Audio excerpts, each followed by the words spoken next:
Voici le berger devenu roi.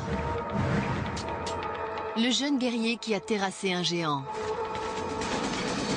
David, illustre fondateur de l'Israël moderne. Du moins, c'est ce que dit la tradition. Mais de récentes découvertes modifient la physionomie de ce personnage de légende. Cet homme était un grand politique, un artiste, un saint. Aujourd'hui, historiens et archéologues découvrent qu'au cours des siècles, on a mythifié ce héros de la Bible. Sang versé, massacre, fourberie, trahison font aussi partie de l'histoire de David.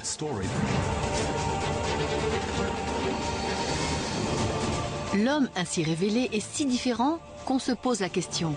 Qui était le véritable David ?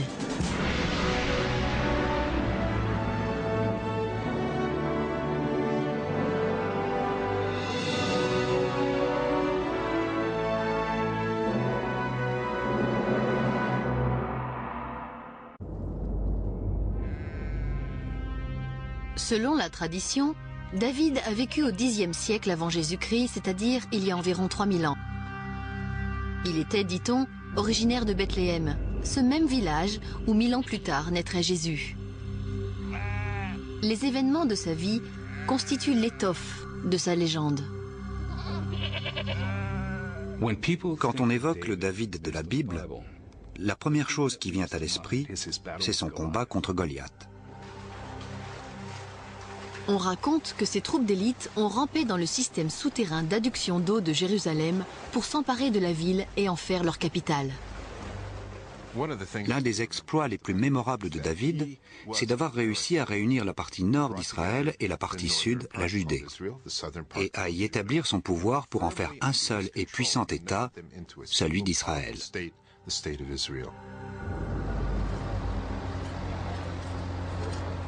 L'histoire de David a beau être célèbre, les archéologues ont trouvé très peu de preuves de son existence. Sans la Bible, très peu de gens connaîtraient son nom.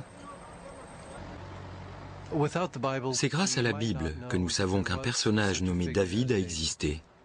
Sans elle, nous ne connaîtrions pas son nom et nous ignorerions tout de sa vie. Mais tout change fin 1993 lors de fouilles entreprises dans l'ancienne cité de Dan, au nord d'Israël. C'est Gila Cook qui supervise les travaux. Ce jour-là, je devais terminer certaines mesures. Je travaillais depuis 1h30 quand j'ai entendu quelqu'un crier « Gila, c'est l'heure de partir !» Gila ramasse ses affaires, descend la colline et s'arrête un instant pour souffler un peu. Je suis arrivée près d'un mur très bas. J'ai posé les affaires que je tenais dans ma main gauche et en me baissant, j'ai aperçu une pierre que je n'avais pas vraiment remarquée auparavant. Je regarde donc une seconde fois. En observant de plus près, Gila fait une découverte remarquable. Et je me dis, mais c'est un kouf, c'est-à-dire l'une des rares lettres de l'alphabet hébreu et araméen que je suis capable de reconnaître aussitôt. J'ai compris qu'il s'agissait d'une inscription. Je n'étais pas capable de la lire, ni de comprendre ce qu'elle disait, mais les inscriptions de ce genre sont extrêmement rares.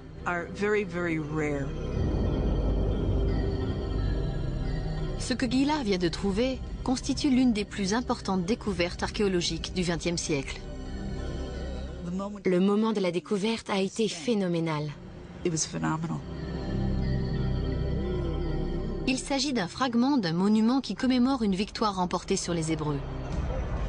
Il indique que le roi vaincu appartenait à la maison de David. C'était donc un descendant de la famille royale de David. Ici, on lit « Bit David », la maison de David. Et là, Meler Israël, ce qui signifie roi d'Israël. Certains critiques ont prétendu que l'histoire de David, telle qu'elle est racontée dans la Bible, n'est qu'une légende inventée par les scribes hébreux. Mais pour Stephen Mackenzie, grand spécialiste de la Bible, cette inscription change tout. Je crois qu'elle est importante dans la mesure où elle indique la probabilité qu'il y ait eu un personnage nommé David. Si cette inscription ne nous donne aucun détail sur sa vie, elle fait cependant pencher la balance en faveur de l'existence historique de David.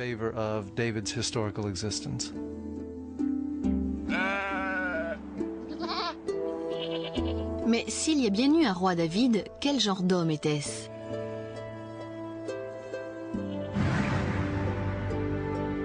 La Bible le dépeint comme un jeune berger qui accédera au titre de roi d'Israël tout entier. Un jeune guerrier qui se fera un nom lors de son combat contre un géant.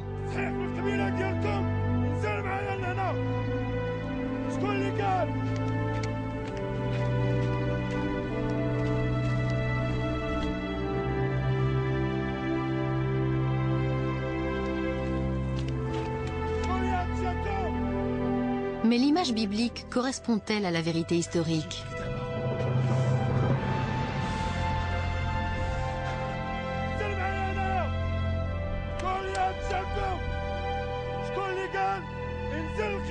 Les historiens militaires reconnaissent que les combats singuliers entre soldats sont des éléments avérés de la stratégie guerrière. À l'époque, quand on faisait la guerre, le combat singulier était une pratique courante, surtout avant que deux armées ne s'affrontent. De chaque côté, les champions se mesuraient. Disons que c'était un peu comme si le champion poids lourd de l'armée X allait défier le champion de l'armée Y. Goliath, le champion des Philistins, est décrit comme lourdement cuirassé. C'est un point qui est confirmé par des preuves archéologiques. Ross Voss a consacré 20 ans de sa vie à faire des fouilles dans la cité d'Ashkelon, cité des Philistins, dans le sud de la Palestine. Au cours de nos fouilles, nous avons trouvé des fragments de cuirasse à écailles qui nous donnent une parfaite idée de ce à quoi pouvaient ressembler ces harnachements destinés à se protéger. Les écailles que nous avons là montrent qu'il s'agit de plaques de métal séparées, percées de petits trous qui permettent de les assembler en les faisant se chevaucher et qu'on cousait ensuite sur un pourpoint ou un juste-au-corps en cuir qui fournissait une protection supplémentaire.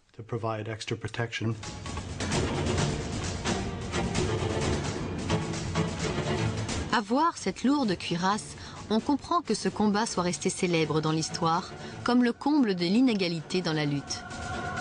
Mais nous avons maintenant la preuve que David n'était peut-être pas aussi vulnérable et inexpérimenté que l'histoire le suggère.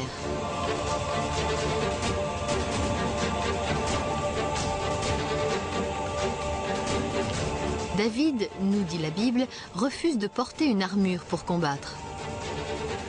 Ce qui lui a sans doute permis d'être plus mobile que son adversaire. Surtout si l'on estime que la cuirasse de Goliath devait peser plus de 60 kilos. David ne porte pas d'armure. Goliath, lui, croule sous son énorme poids. Goliath ne cesse de dire à David « Allez, approche, approche ». Pourquoi lui dit-il de venir plus près? Parce que David lui échappe. Il danse autour de Goliath. Impossible de l'attraper. En fait, la taille même de Goliath a probablement joué contre lui. Il est décrit comme un géant. Il mesure entre 2,50 m et 3 mètres. La médecine moderne est capable d'expliquer que ce facteur de gigantisme cachait en réalité une grande faiblesse.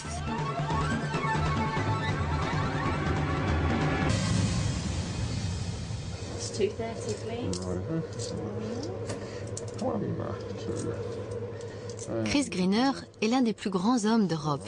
Il mesure plus de 2,25 m. À 10 ans, quand j'ai quitté l'école primaire, je dépassais la plupart des instituteurs. J'étais le plus grand de tous les élèves, il n'y avait pas photo. À 17 ans, je mesurais 2 mètres, et 7 ans plus tard, on m'avait surnommé le géant du Royaume-Uni. Je mesurais 2,27 m. En 7 ans, j'avais gagné 27 cm. La médecine a un nom pour désigner l'état de Chris, le gigantisme acromégalique. Chris est venu à Oxford pour consulter un de ses anciens médecins.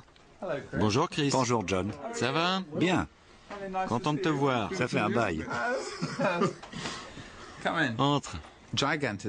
Le gigantisme est causé par une tumeur de la glande pituitaire qui produit trop d'hormones de croissance.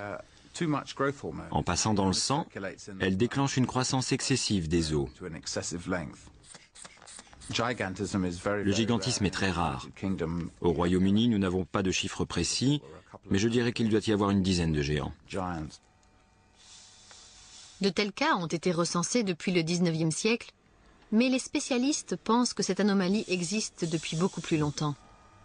Je crois que le gigantisme a existé depuis des temps immémoriaux.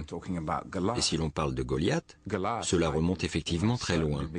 La taille de Goliath était presque certainement due à une tumeur qui produisait trop d'hormones de croissance. Il n'y a pas d'autre facteur qui déclenche ce genre d'anomalie. Dans la Bible, la taille de Goliath est présentée comme un avantage sur David. Aujourd'hui, les médecins sont convaincus que si on ne le traite pas, le gigantisme devient un sérieux handicap. Au début de ta croissance, tu as eu des problèmes de vue? Je voyais double, c'est ça qui a tout déclenché il y a 30 ans. Et tu sais pourquoi? Tu veux que je te montre des radios? Volontiers. En se développant, la tumeur de la glande pituitaire comprime le nerf optique.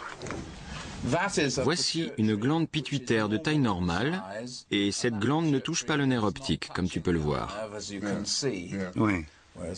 Tandis que ce patient-là a une grosse tumeur. Tu la vois ici. Si elle s'étend sur le côté, tu peux voir double. Mais si elle va vers le haut, comme ici, ton champ de vision se réduit. Tu n'as pas de vision latérale.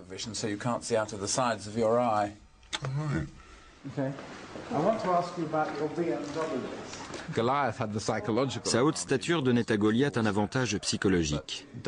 Mais en réalité, c'est David qui, sans le savoir, était avantagé. Parce que Goliath avait des problèmes de champ de vision qui n'affectaient pas seulement sa vue, mais vraisemblablement aussi sa mobilité. David n'avait pas seulement l'avantage de la mobilité. La Bible le dit, il était le porteur de la cuirasse du roi. Être le porteur de la cuirasse d'un personnage important, le roi ou le fils du roi, s'était occupé une position très privilégiée, et cela signifiait que ce porteur avait de grandes compétences militaires. Ce n'était pas un soldat aguerri, mais un apprenti guerrier.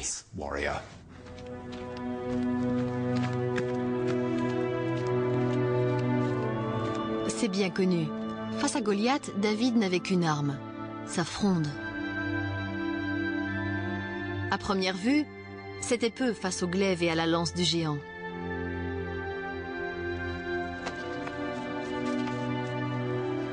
Mais les pierres servant de munitions qu'on a trouvées sur des sites de bataille au Moyen-Orient prouvent que les frondes pouvaient être très dangereuses. Selon la Bible, David s'est contenté de ramasser un galet dans la vallée des Térébintes, où il a affronté Goliath. Mais lors de nos fouilles, nous avons découvert beaucoup de pierres, des silex de forme ronde, qui étaient exclusivement destinés à alimenter les frondes. Voici un silex, et on voit qu'il a été taillé pour lui donner une forme sphérique. Il pèse un certain poids. Et la fronde lui donnait une grande vitesse et une force d'impact redoutable. En fait, dans l'Antiquité, les frondes étaient les armes les plus meurtrières.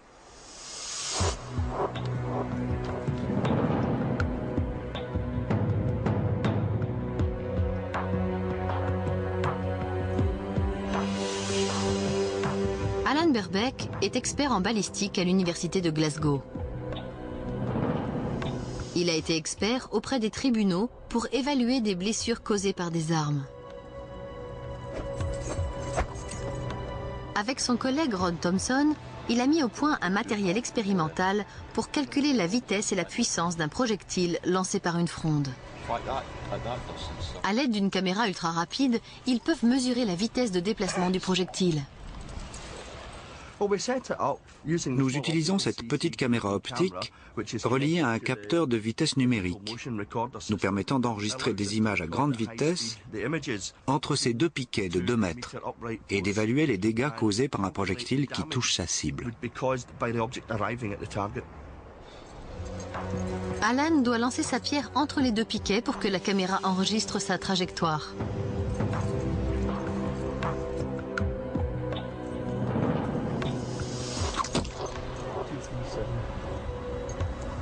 1, 2, 3, 3, 4, 4, 5, 6, 7, 8. Les calculs terminés, le résultat montre à quel point une fronde peut s'avérer mortelle. La pierre parcourt 30 mètres par seconde, soit une vitesse de 108 km/h. Résultat très surprenant. Étant donné la masse du projectile, il aurait une force d'impact équivalent à celle d'un arc du Moyen-Âge ou même d'une balle moderne de calibre 22. C'est une arme faite pour tuer. Le projectile entre dans les chairs, fracasse les os et les traverse peut-être. S'il frappe au bon endroit, il provoque une mort certaine.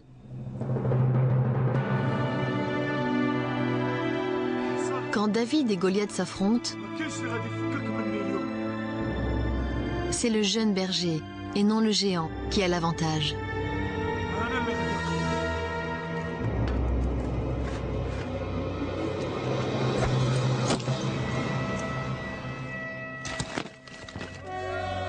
Il suffit d'un seul coup à David pour remporter la victoire. Enfin, un dernier geste révèle à quel point il connaît les traditions guerrières de son époque. David arrache la tête et les armes de Goliath comme trophée pour sceller la défaite de son ennemi. On prend un trophée pour le brandir et terrifier l'ennemi, pour montrer la force de celui qui a terrassé son adversaire.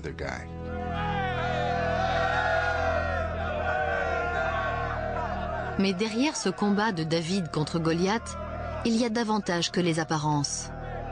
Et c'est vrai de presque tout ce qui concerne ce personnage. Les dernières recherches montrent qu'il était plus cruel et plus ambitieux que la Bible ne le laisse entendre. Nous considérons David à travers un prisme hagiographique qui a des milliers d'années d'existence. Ce qui fait que David est devenu une sorte de saint de pacotille. Mais le David historique est un personnage qui a pris des risques. Pour arriver au pouvoir, il a dû écarter beaucoup de gens sur sa route. Pour savoir quel genre d'homme David était vraiment, les érudits portent sur les Écritures un regard révolutionnaire. Ils se sont aperçus que la politique moderne peut éclairer certains événements relatés dans la Bible. L'image des hommes politiques contemporains est l'affaire des spécialistes en communication qui manipulent l'information pour nous persuader d'accepter leur version de la réalité.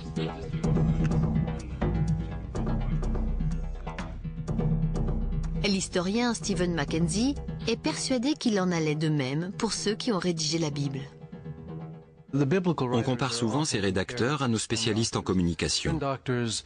Ceux-ci dressent le portrait d'un homme politique, de ses discours, de ses idées, de ses motifs, et dans une certaine mesure, ils exercent un contrôle sur l'information. Ceci devait être vrai, et même encore plus vrai dans l'Antiquité, puisque la presse n'existait pas.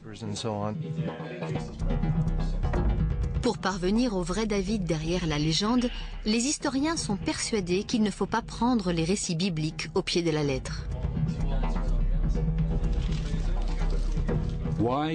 Pourquoi mettre en doute les récits de la Bible?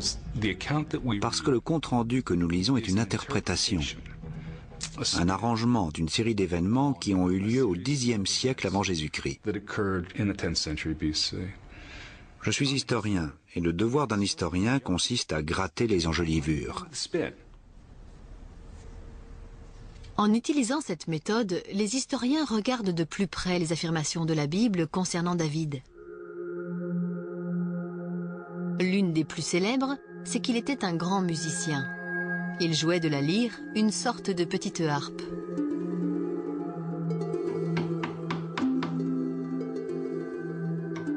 Bo Lauergreen s'est spécialisé dans la recréation d'instruments de musique de l'Antiquité.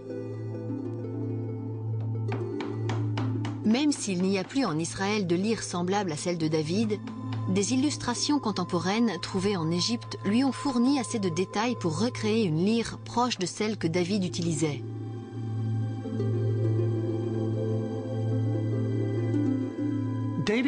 La lyre de David devait ressembler à cet instrument-ci. Il est entièrement en bois, les montants courbes sont en bois, La caisse de résonance est en bois avec un trou en bas par où s'échappe le son. La barre transversale est en bois et les colliers d'accords sont faits d'une sorte de corde. Il est difficile de savoir avec exactitude comment sonnait la lyre de David. Cela dépend de beaucoup de choses. Par exemple, de la matière des cordes. Était-elle en boyau, en lin ou en autre chose? Cela dépend aussi de l'épaisseur de la corde et de la tension appliquée au collier d'accords. Si bien que le son que vous entendez ici, ce son est probablement assez semblable à celui que produisait la lyre de David, sans qu'on ne puisse jamais en être certain. Le fait que David ait joué de la lyre a contribué à sa légende de héros épris de musique. Mais certains historiens lisent entre les lignes des récits bibliques. Ils sont convaincus que chez David, cet amour pour la lyre trahit son ambition véritable, la politique. Au Xe siècle avant Jésus-Christ, Israël n'est pas un pays unifié. Selon la Bible, il est divisé entre la Judée au sud et un territoire connu sous le nom d'Israël au nord. David, lui, vit dans le sud. Mais les deux pays se liguent pour combattre leur ennemi commun, les Philistins.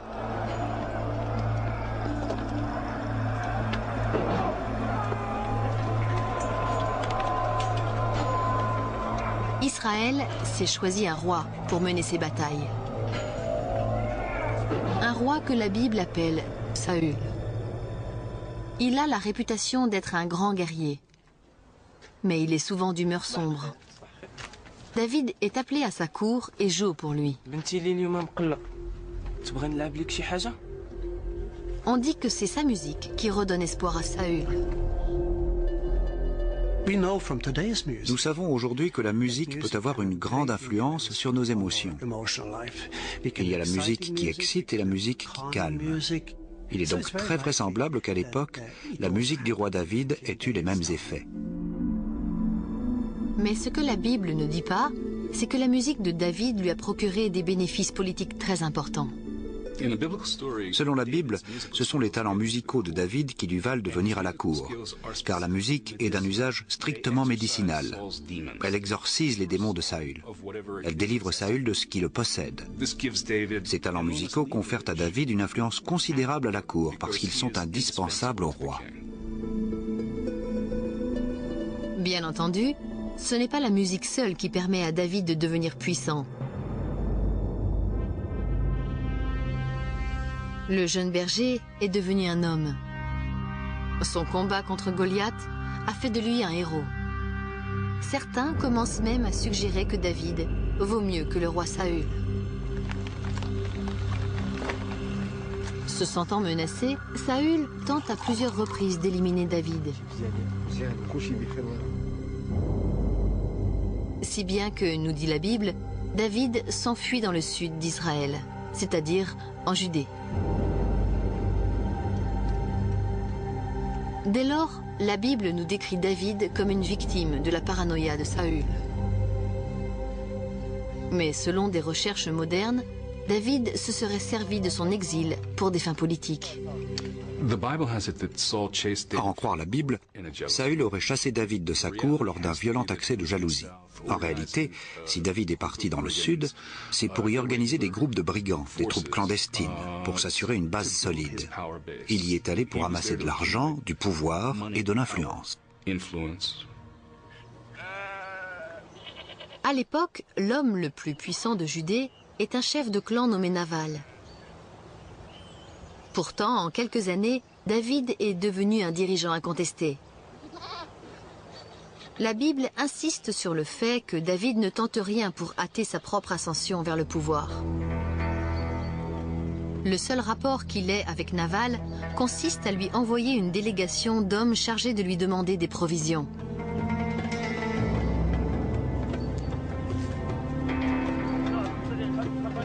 Apparemment, Naval refuse. Quand les hommes reviennent les mains vides, David, fou de rage, menace de tuer Naval. Mais avant que David ne mette ses menaces à exécution, la Bible nous dit que Nabal est foudroyé par Dieu.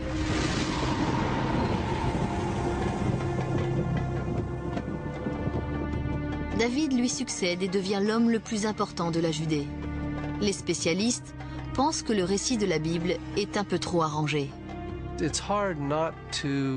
Quand on lit cette histoire, il est difficile de ne pas supposer que David ait participé à l'élimination de Nabal, pour la seule raison qu'il avait beaucoup à y gagner et qu'effectivement la disparition de Nabal lui a beaucoup profité. Ce schéma devient de plus en plus fréquent au fur et à mesure que se poursuit la carrière de David. On assiste à la mort d'une série de personnages importants. La route qui mène David vers le trône est jonchée de cadavres. De chacune de ces morts, David est le premier bénéficiaire. Si on lit attentivement le texte de la Bible, on voit que le véritable David n'est pas celui que la tradition a répandu. Rien à voir avec le David de Michel-Ange. C'était un être humain qui vivait dans un monde sans pitié. Il a dû se battre pour accéder au pouvoir. D'après la Bible, David le conquiert effectivement, ce pouvoir. Il succède à Saül en tant que roi d'Israël. Saül meurt tragiquement sur le champ de bataille. On dit que David n'a jamais activement défié le pouvoir royal, mais ses actions suggèrent le contraire.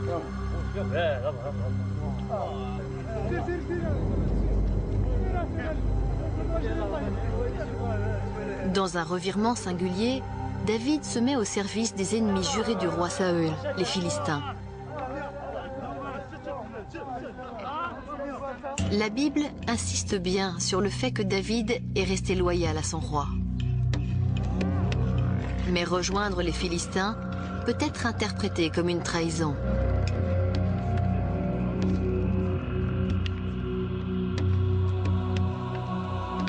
L'alliance de David avec les Philistins ouvre un nouveau front contre Saül.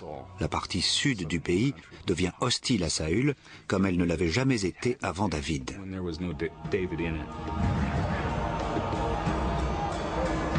Saül parvient à tenir tête aux Philistins pendant un certain temps.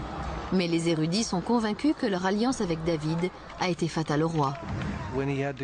Quand il a dû affronter les Philistins à l'ouest et David au sud, Saül a finalement dû renoncer. C'est ce qui l'a affaibli. Je crois que David a porté le coup fatal qui a fait pencher la balance et qui a provoqué l'ultime défaite de Saül.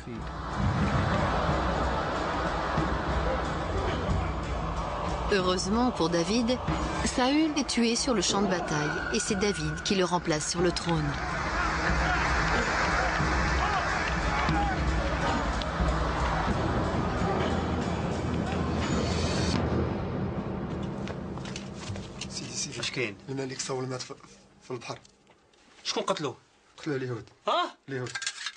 De façon suspecte, la Bible insiste sur le fait que David n'a joué aucun rôle dans la mort de Saül.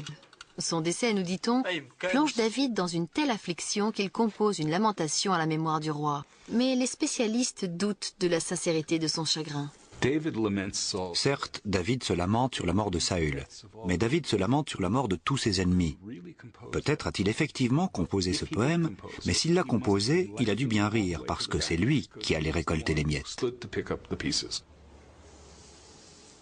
La Bible proclame si souvent l'innocence de David que beaucoup de spécialistes sont persuadés que cela prouve au contraire sa culpabilité. La Bible le répète, en insistant tant et plus. David n'est pour rien dans la mort de Saül. Du reste, David est loin quand Saül meurt. Pourquoi cette obstination à nier que David ait eu la moindre part dans la mort de Saül? Une seule réponse possible. Il y a été mêlé, de près ou de loin. La Bible soutient que David n'a pas commis toute une série de meurtres. Nier un meurtre, c'est maladroit. En nier 2, ça devient louche. En nier 8, 10 ou 12, ça devient pathologique. On ne nie pas des actes dont personne ne vous accuse. Ce qui prouve qu'on accusait David d'avoir commis ces meurtres. Il me coûte de le dire, mais c'est la vérité. Les dénégations de la Bible sont quasiment des aveux de la culpabilité de David.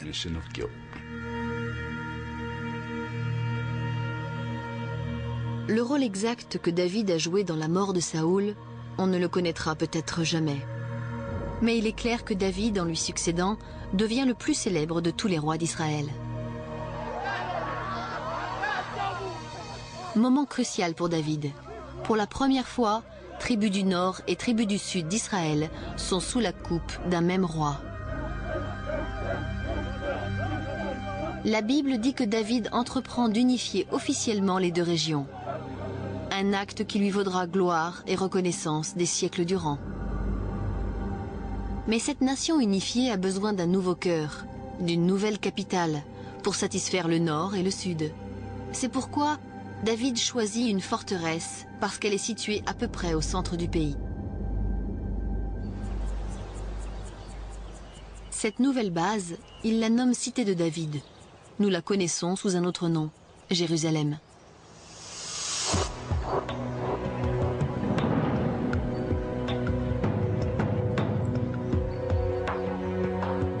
David aurait pu choisir un certain nombre d'autres villes du voisinage pour y exercer son autorité. Mais Jérusalem offre de très grands avantages stratégiques. C'est un secteur à partir duquel il peut unifier deux populations et par conséquent, c'est un emplacement clé qu'il doit tenir pour pouvoir opérer à partir de là. Mais les gens qui tiennent la cité lui sont hostiles. La conquérir ne sera pas chose facile.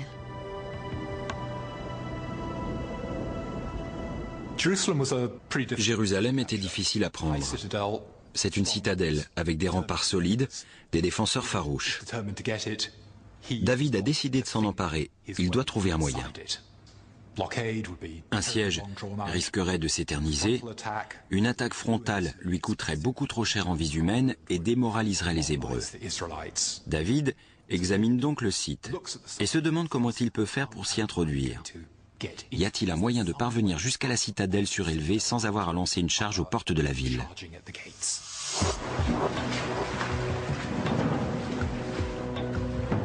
David a, dit-on, pris la ville lors d'une attaque surprise lancée par les canalisations d'eau. Par la suite, il a fait de Jérusalem une grande et splendide cité. Mais cette version traditionnelle des événements pose un problème. Jusqu'au 19e siècle de notre ère, aucun archéologue n'a trouvé trace de canalisation d'eau. La première découverte fascinante n'a eu lieu qu'en 1867, lorsqu'on découvre une adduction d'eau sous Jérusalem. Aujourd'hui, les guides font visiter le site aux touristes. Le capitaine Charles Warren, un explorateur anglais, est venu dans ce secteur. Il a commencé par explorer la source Gihon, qui est juste sous mes pieds, à 13 mètres au fond de ce puits. Le capitaine Charles Warren et son assistant Brittles entrent dans la source. En rampant sur les genoux, ils parviennent dans l'espace où nous sommes. Et Warren s'écrie « Miracle, j'ai découvert la canalisation par laquelle le roi David a pu s'emparer de Jérusalem. » Une découverte fabuleuse, mais qui pose un problème. Personne n'est capable de dater ce tunnel. Les fragments de poterie qui auraient permis de le faire ont été accidentellement égarés. Mais en 1996, Ronnie Reich, un archéologue israélien, met à jour des indices qui permettent de dater l'ouvrage. Nous avons commencé il y a environ 8 ans à creuser à 8 ou 9 mètres de profondeur dans cette ancienne décharge municipale. Et nous sommes tombés sur cet ouvrage constitué de pierres gigantesques. Chacune d'elles pèse 2 ou 3 tonnes. Ce sont les restes des fortifications qui défendaient l'accès à la source découverte par Warren. Tout près, Reich trouve les fragments de poterie indispensables pour dater les canalisations. À côté de ces pierres, on a découvert des éclats de poterie. Et grâce à ces éclats, on a pu dater cet ouvrage. Il remonte au milieu de l'âge de bronze, soit à 3800 ans environ. C'est-à-dire en 1800 avant Jésus-Christ. Preuve que ce système d'adduction d'eau existait bien avant le Xe siècle, l'époque de David. Cette découverte confirme donc l'histoire selon laquelle David et ses hommes sont entrés dans Jérusalem en rampant à travers ces tunnels. Si l'on suppose que, dans l'Antiquité, des gens aient pu escalader ces parois de pierre, qui sont très lisses et très hautes, alors c'est un moyen d'entrée possible.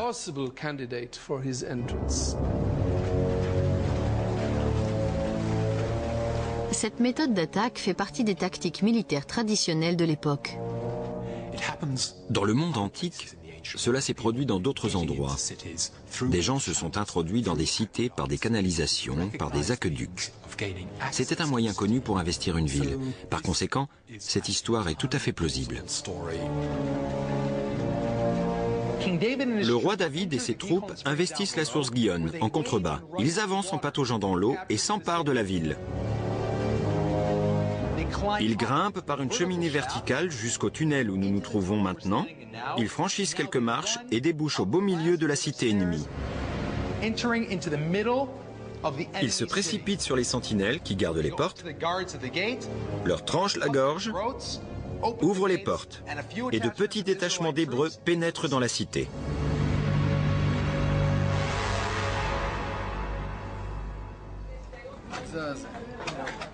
S'il est vraisemblable que David se soit emparé de Jérusalem ainsi que le dit la tradition, l'affirmation selon laquelle il y a édifié un palais est beaucoup plus difficile à prouver. En effet, les archéologues ont eu beau fouiller depuis un siècle, ils n'ont pas trouvé grand-chose. Mais il y a peut-être une bonne raison à cela. Quand on parle de palais aujourd'hui, on pense au palais de Buckingham à Londres. Aucun édifice de ce genre ici. En tout cas, rien qui n'ait à voir avec le roi David. J'imagine donc que le palais qu'on a bâti ici n'était guère plus qu'une maison particulière. Plutôt que de vivre dans le luxe d'un grand palais, David a pu choisir une humble demeure, comme on en trouve dans les villages ou les petites villes. Ronnie Reich croit que les auteurs de la Bible ont attribué plus au roi David que ce qu'il a réalisé. Quand on écrit un texte, il n'y a pas de limite à l'imagination. Vous pouvez écrire ce que vous voulez. D'où la contradiction entre le texte et ce qui a été effectivement réalisé.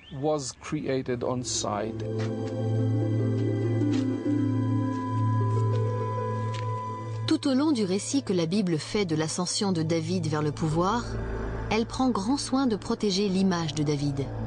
Mais une fois qu'il arrive à Jérusalem et qu'il devient le roi d'un Israël unifié, le ton change.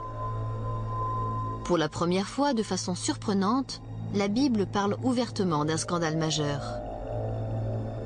Un mystère que les érudits commencent seulement à élucider.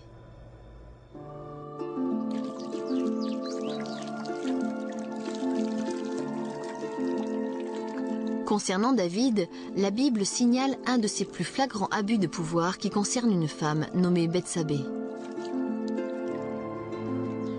David, alors au fait de son pouvoir, se promène un soir sur les toits de son palais et son regard s'arrête sur un spectacle d'une grande beauté.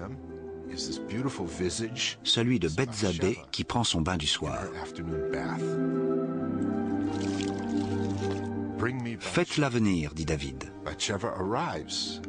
Elle se rend au palais et en un clin d'œil, elle est séduite et est sitôt enceinte.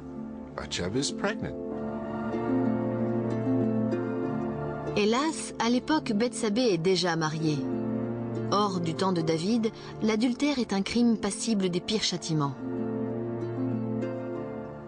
David est dans une situation délicate à cause de l'adultère qu'il a commis avec Bethsabée. Mais Bethsabée l'est tout autant que lui. Si elle a commis un adultère, et s'il est clairement prouvé, elle risque un sort terrible, celui de la lapidation. La Bible est très explicite sur la façon dont David traite Uri, le mari de Bethsabée. Selon la Bible, David fait revenir le mari de Bethsabée qui guerroyait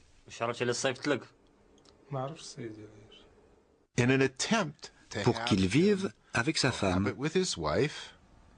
et qu'on puisse dire que l'enfant qui est sur le point de naître est bien celui d'Uri et de Bethsabée. Mais cela ne marche pas.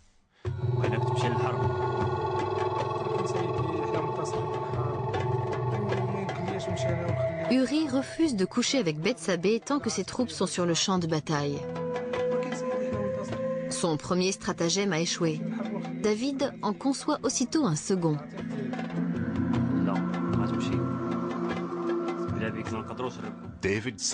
Il renvoie Uri auprès de ses soldats avec une missive adressée à ses officiers qui leur enjoint de mettre Uri au premier rang pour être sûr qu'il soit tué. Et c'est ce qui se passe.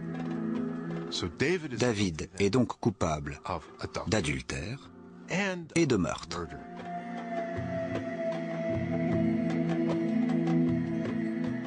Après avoir tant œuvré pour faire de David un héros, on peut s'étonner que la Bible nous révèle soudain ses défauts.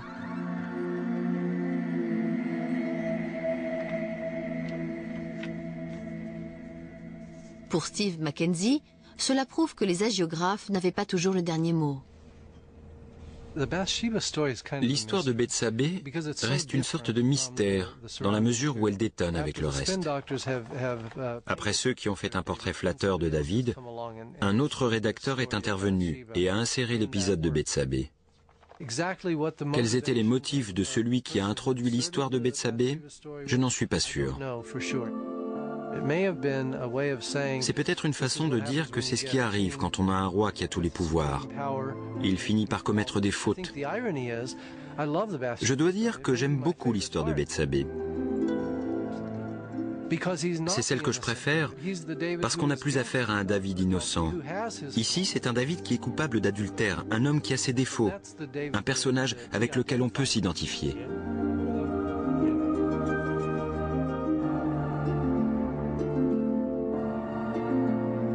Les rédacteurs de la Bible ont fort bien pu se dire que la réputation de David supporterait quelques petits scandales. Après tout, la dimension de ses exploits frisait l'impossible. Il avait unifié Israël.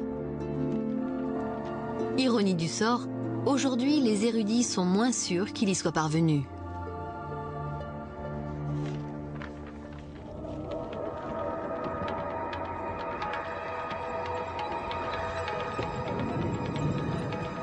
L'événement qui jette le plus de doutes sur le succès remporté par David, c'est la révolte menée par son propre fils, Absalom.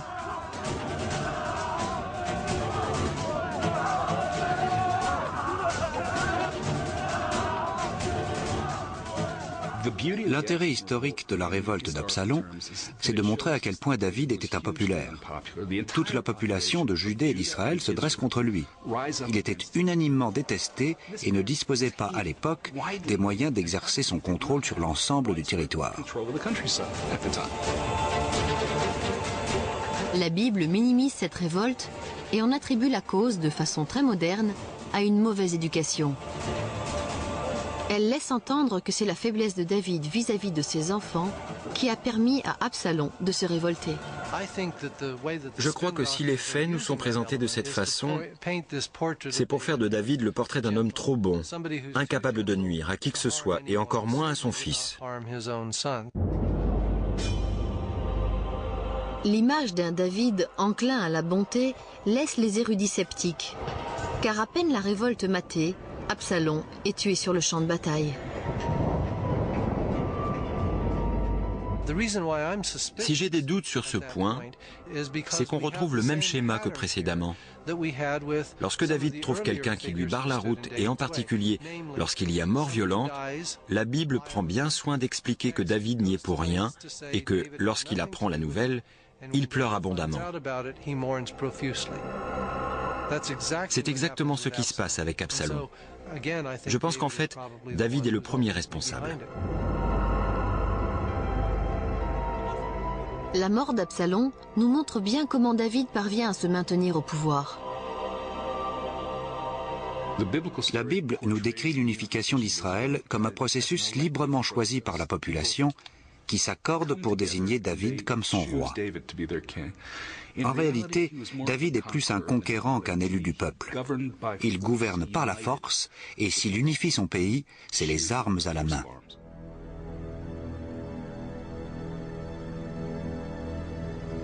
En fin de compte, le règne de David qui a unifié Israël n'est pas un âge d'or, loin s'en faut. Mais le fait qu'il soit effectivement parvenu à unifier son pays peut résoudre une des plus grandes énigmes de toute cette histoire. Qu'est-ce qui a poussé les rédacteurs de la Bible à dresser de David et de son règne un portrait aussi flatteur ? L'histoire d'Israël est très longue et mouvementée. Au moment où le chroniqueur écrit, Israël n'est déjà plus une nation unie. Les Hébreux ont été dispersés par des puissances étrangères.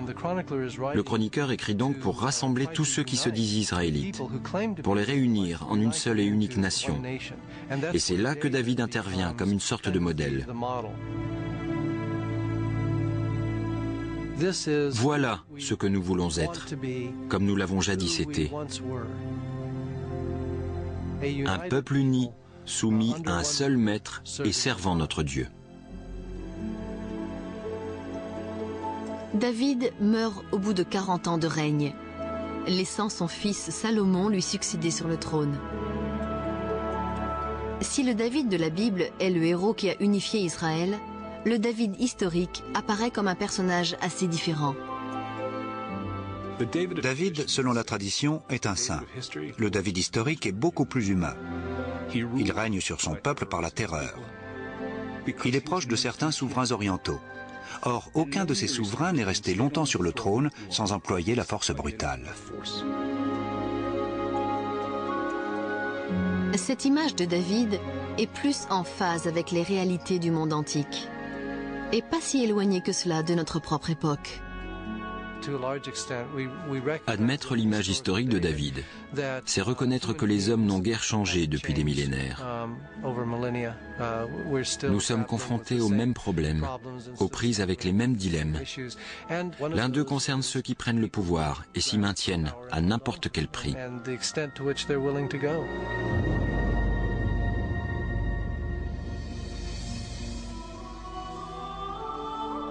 David avait probablement tous les défauts des ambitieux et des puissants. Sans doute, ces défauts écornent-ils son image de héros biblique.